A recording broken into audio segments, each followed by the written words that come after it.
Even though the outcome of Russia's war against Ukraine remains uncertain, a number of political and economic initiatives are underway to ensure the country's reconstruction. It will be an unprecedented international effort, but also a challenge, one not seen in Europe since the Marshall Plan, with several different actors involved and a hostile neighbor to the east. What is the future of Ukrainian recovery?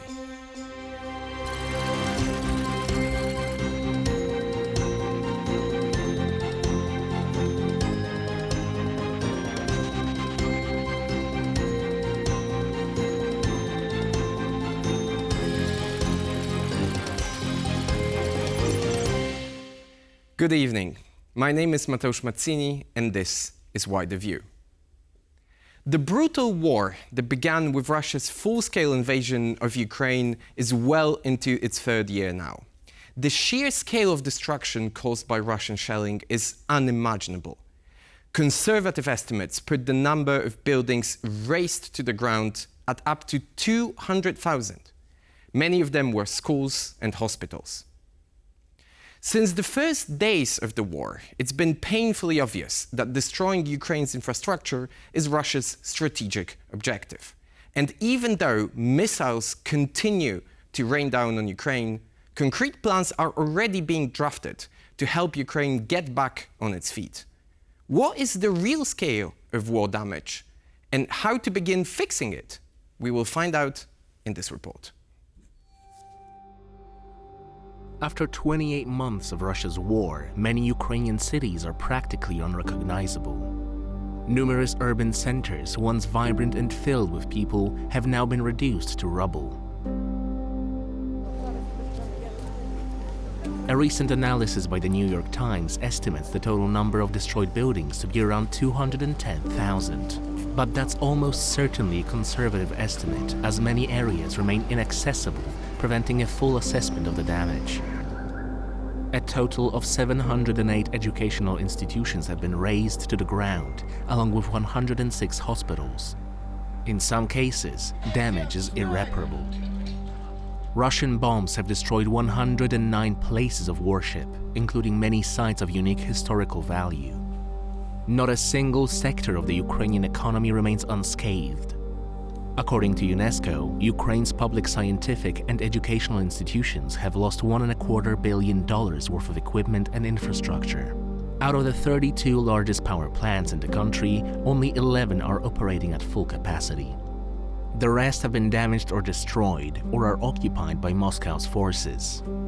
Russian bombardment is preventing more than half of Ukraine's energy infrastructure from operating properly. But the greatest, most painful losses are impossible to quantify. Millions of Ukrainians left the country in the immediate aftermath of the invasion.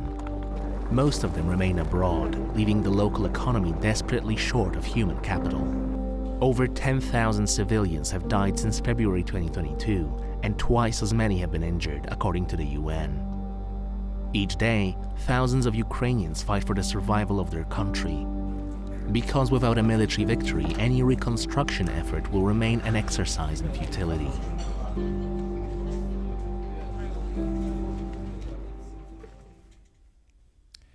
How do we even begin to talk about the reconstruction of a country that is still at war? And who should be in charge of this endeavor? To try and map out this immensely complex process, I'm joined tonight by two esteemed experts in the field.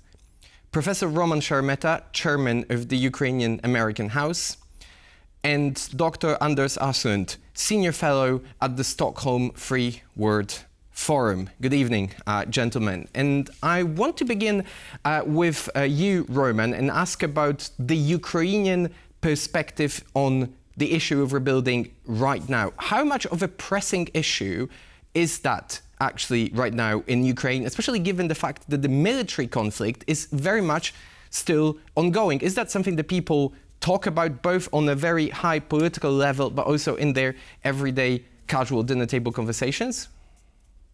Well, first of all, thank you for raising this issue and just having me on the air. This is, of course, a pressing matter for Ukrainian people. Just yesterday, I was talking to one soldier that reached out to me, and he basically had the following sentiment. He said, Roman, I know that your alma mater was hit. My university in Ivano-Frankivsk was hit by the Russian missile. And so I started a fundraiser trying to rebuild the university because the schooling season begins in September. So we want to rebuild because students need to study.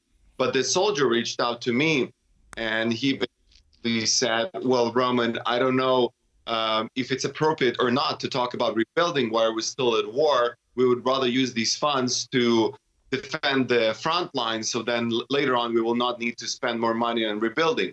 So this discussion kind of points out the two conflicting stories. On the one hand, there is a war that needs to be won, and a lot of people will say everything should go into the war effort.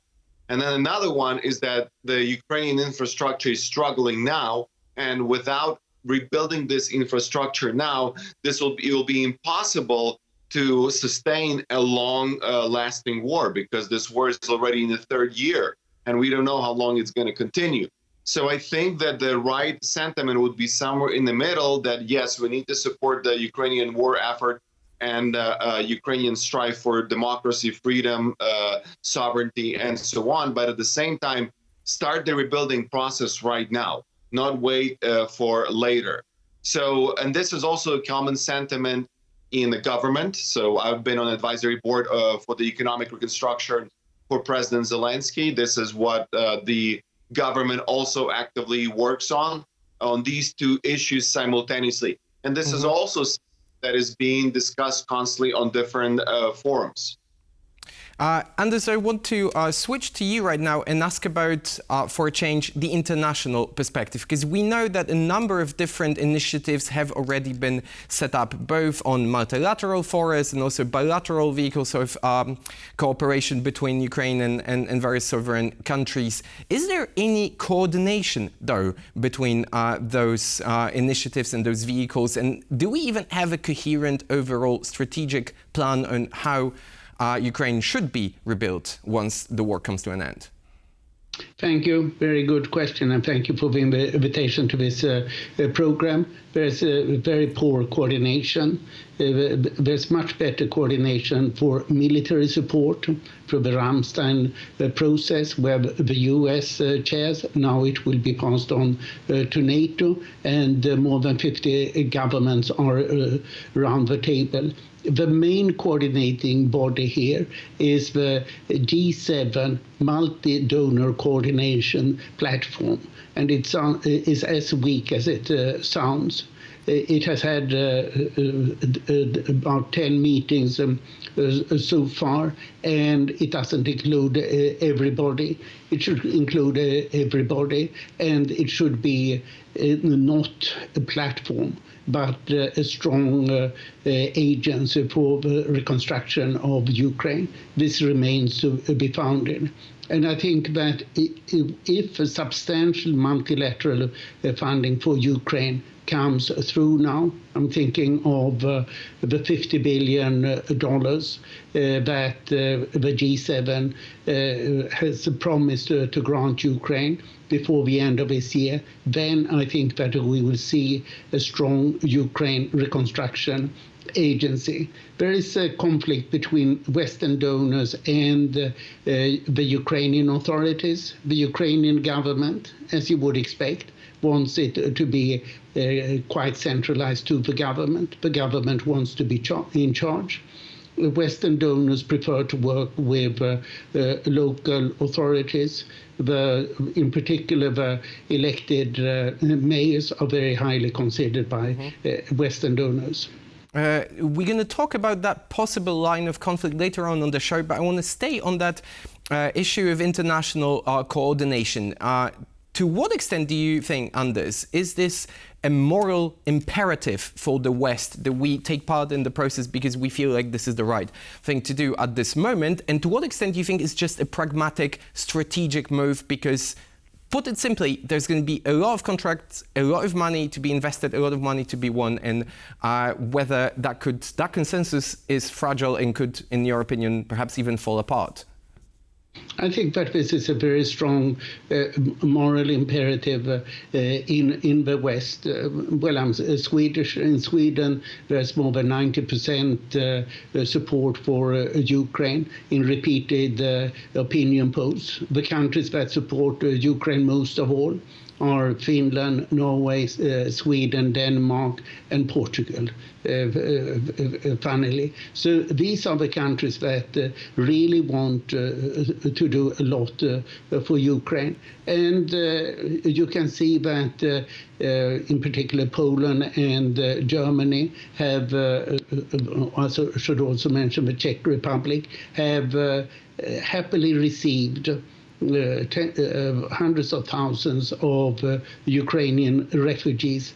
There's never been a refugee wave that has been so kindly and well received as the Ukrainian refugees. We certainly do remember that, especially here in Warsaw. But I want to circle back to you, Roman, right now and ask specifically about the line of cooperation between the European Union and Kiev right now. Anders mentioned particular countries that were very receptive to the Ukraine needs and very happy to contribute financially. But right now, as we're speaking, we're in the 4th day of the rotating presidency of the European Union Council of Hungary. And we know Viktor Orban to be the obstructionist in chief, let's put it that way, of any coordinated efforts, both in terms of supporting Ukraine financially, but also in terms of providing military weapons. Do you think that his figure in charge of the EU Council for the next 6 months might mean a weaker coordination or a weaker imperative on behalf of Brussels to help Ukraine? Is there anything that Kiev worries on Orban's behalf?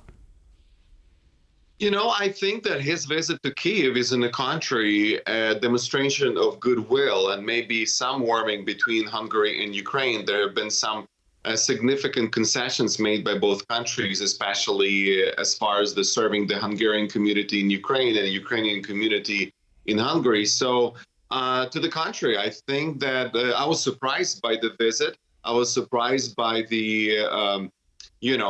continual conversations, because I actually spoke personally to the Minister of Foreign Affairs of Hungary half a year ago, and I was very disappointed, by their position and everything. But now I actually see that there could be some sort of light at the end of the tunnel, and maybe, I don't know how connected Orban is to Putin, but it could be also a false flag operation where Putin is using sort of his sphere of influence to warm up Ukraine for negotiations. So I cannot tell, but from initial reading, this actually looks like a positive sign rather than a negative sign. A very interesting perspective, actually, on the relationship between Putin, Orban, and also European Union and Kiev. We're going to pose that discussion here, gentlemen, for a second, because we know how much has been destroyed and who the key players in Europe are in terms of the reconstruction effort. Now let's talk more specific numbers, more specific players on the global arena. Even as the war drags on, major efforts are ongoing to provide Ukraine with a better future, both globally and domestically. All the key international players, including the European Union, the World Bank, and the World Economic Forum in Davos, have set up institutional vehicles aimed at collecting funds for reconstruction. Let's see now how much is needed and who will be in charge of this process. According to a recent study by the World Bank, the minimum cost of post-war reconstruction stands at $410 billion. However, a maximum scenario places that number much higher at $1 trillion. As the war goes on and destruction proceeds, losses grow by an average of $10 billion per month. But the continuous Russian attacks aren't preventing Ukrainian and foreign institutions from getting a head start on rebuilding the country. Companies from a host of countries, including Turkey, Germany, and Austria, are heavily involved in infrastructure repairs. The Danish government has donated 120 million euros to renovate the shipbuilding facility in Mykolaiv. The German industrial giant Rheinmetall plans to set up its own facility in Ukraine to manufacture artillery ammunition for its military. But it's not just private enterprises. International public bodies are also developing plans for Ukraine's development. The European Bank for Construction and Development has already provided over 4 billion euros of financing to Ukraine. The European Union has created a so-called cross-agency structure, while the Davos Baukultur Alliance is working to bring together politicians and business leaders to support the recovery effort. But not everything is as rosy as it seems. Many European leaders see post-war reconstruction as an economic opportunity, not a political obligation. It's a cake, and they want as big a slice as they can get. Fears are growing that recovery will not be driven by the needs of Ukraine, but by the individual interests of those involved. Critics of the government in Kiev also point to endemic corruption. They claim Ukraine will never be able to absorb these immense funds without internal problems. It's already apparent that rebuilding Ukraine will be as difficult logistically as it will be politically. I want to begin the second part of our discussion with you, Anders, and ask you about something that might not really be talked about in very strict and open terms, which is a potential conflict of interest. We know that the reconstruction process will provide immense investment opportunities and a lot of contracts, both for the private and the public sector.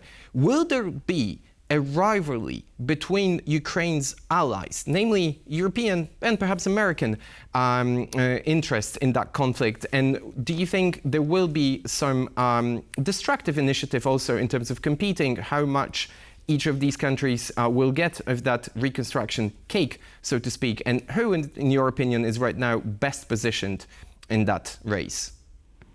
Yeah, thank you. I would turn the question slightly differently. What I'm most concerned about is that the money for reconstruction is not coming forward. The Western financing last year and this year for Ukraine was each year about $100 billion. $50 billion for arms, difficult to get the right assessment there. $40 billion for the budget support, that's pretty easy. And something like $10 billion for humanitarian assistance, virtually nothing for reconstruction. And this should be $500 billion or so. So what needs to be done is take the $300 billion of immobilized Russian central bank assets in the West and give them to Ukraine in a good fashion.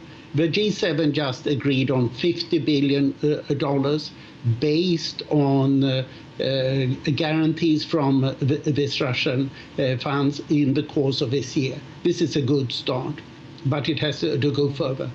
The Polish Foreign Minister Radek Sikorski has repeatedly and clearly spoken about this matter. What worries me with regard to your question, that is that foreign donors don't want to deal with the Ukrainian businessmen as exist because they say they are oligarchs.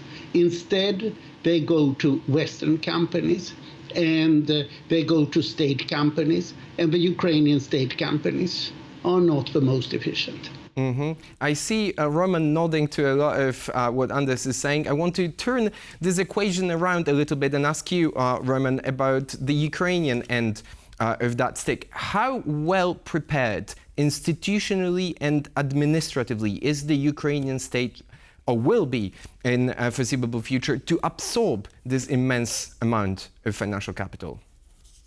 Yeah, first of all, I wanted to say that I completely agree with Anderson in his comments as far as the seized Russian assets and just the amount of support that needs to go into Ukraine right now for the infrastructure is just nearly not enough. But back to your question, I do think that Ukrainian government, unfortunately, is not prepared for the reconstruction. And I know this from the first personal context. I spoke with the Vice Prime Minister Kubrakov on several occasions, with the Vice Prime Minister of Yulis Veredenko. Unfortunately, they don't have the capacity. They don't have the capacity right now to absorb this reconstruction, and this is where the international collaboration is very important.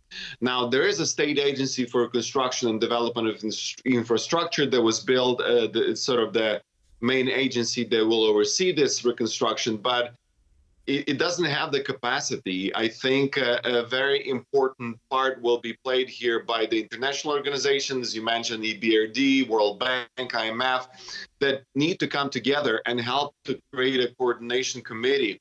Maybe also private initiative like a fund of funds. Howard Buffett has been giving, $500 million personally to the reconstruction. And so those private initiatives are going to be very important. Mm-hmm. But just to blatantly answer your question, I don't think that Ukraine is ready, and we need to help them. Let's stay with you for a second, and I want to press you a little bit on the question of Russian participation, let's call it that way, in the reconstruction effort. Whilst I think there will be a lot of consensus over seizing Russian assets, we know how difficult politically and how lengthy that process has been so far. It took the West over 3 years to even undertake first steps in that direction. Do you think we will, here in the West, equip ourselves with any political, especially, and I think diplomatic tools to be able to anyhow force, for lack of a better word, Russia to take part in the recovery effort for Ukraine?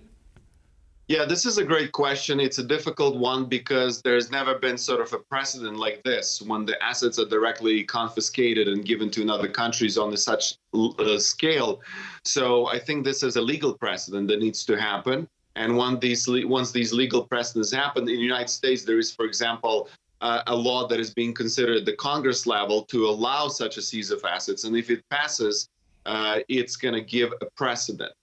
Now, going back to your question and thinking further in terms of, let's say even if we seize these $300 billion and give it to Ukraine, we can discuss how this is going to be done, but this is not enough. Russia needs to pay the reparation for this war.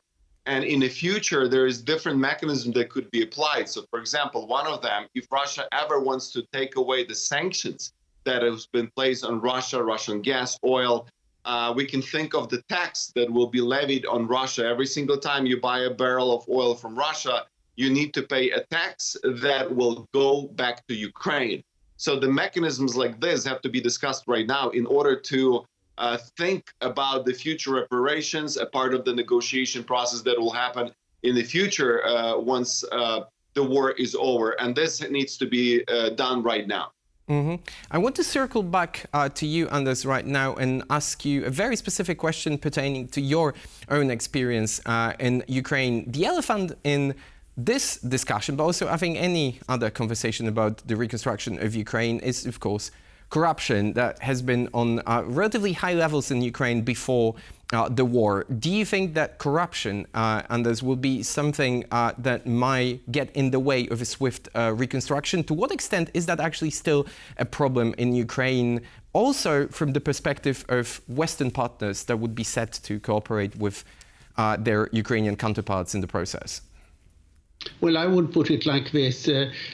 Few countries have done such progress as Ukraine in combating corruption in the last decade.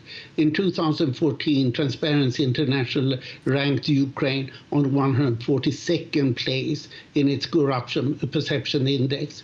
Last year, they put Ukraine on 104th place, which is still slightly below the average, but it is a massive improvement, and this improvement is continuing. The West has insisted since 2014, in connection mainly with EU accession discussions, on the setup of big anti-corruption institutions and improvement of rule of law, and this continues.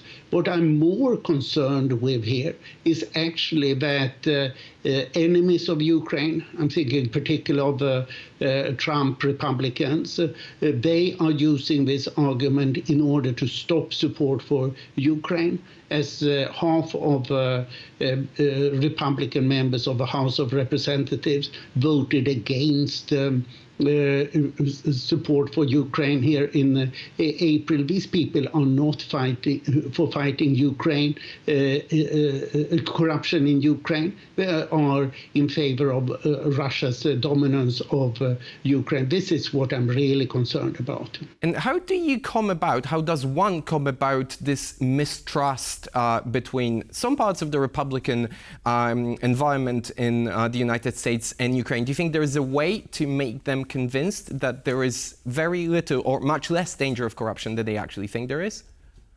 Yes. I think that the arguments that I used here and many others, Razom, the Ukrainian NGO, has been very effective going out and talking to people and publicize how much Ukraine has done. And we see in opinion polls that there is a two-thirds majority for support to Ukraine in the US, and by and large in Europe it's even higher. Westerners, both Americans and Europeans, believe in Ukraine. A lot of work still to be done, but some glimmers of hope from both of you, gentlemen. Professor Roman Sheremeta, Dr. Anders Aslund, thank you very much. No matter the final result of the conflict, the rebuilding of Ukraine will be a very difficult act to carry out. But more importantly, it will also be a moral imperative for the West. Investing in Ukrainian infrastructure, housing, and its academic sector will have major spillover effects and might benefit more than just Ukraine.